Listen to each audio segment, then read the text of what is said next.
The war in the Middle East has now entered day 11, and the intensity, it is only growing every single day. Fighter jets roar across the skies, missiles are launched across the border, and the whole region is watching one of the most dangerous confrontations in the years unfold.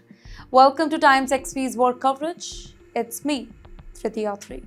Well, massive airstrikes have been reported across Tehran and other strategic locations inside Iran.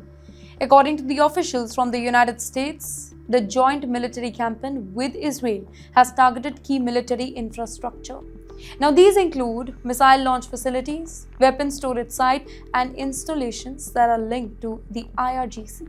Iran soldier. American officials claim that the scale of the operation has been enormous. They say that thousands of strikes have been carried out, aimed at weakening Iran's ability to launch missiles and drones. According to them, the goal is to cripple the military network that support Iran's regional operations here. In the meantime, Mr. Trump has suggested that the conflict might end soon, even as military operations continue across several fronts.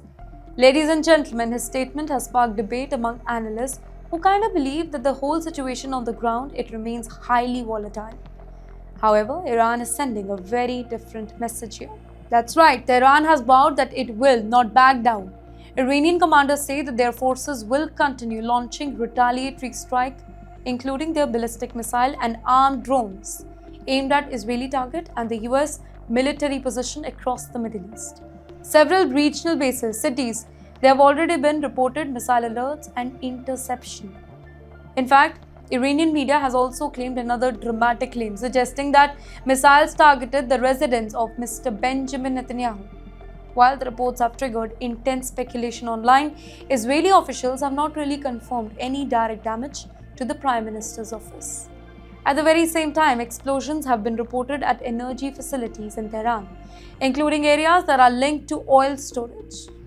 So, if that is confirmed, then such attacks could have major economic implications because Iran is one of the world's significant energy producer. But perhaps the most serious warning from Tehran, it concerns over one narrow stretch of water that entire world depends on. Iran has hinted that it could take action around the Strait of Hormuz, the vital maritime corridor through which nearly 1/5 of the world oil passes every single day. So basically, any disruption in this waterway could send global energy prices soaring and affect the economies far beyond the Middle East. And that is why, ladies and gentlemen, governments across the globe, they are watching the whole conflict with growing concern, because what really started a series of military strikes is now evolving into something far more complex. A regional confrontation involving multiple countries, strategic oil routes, and some of the world's most powerful militaries.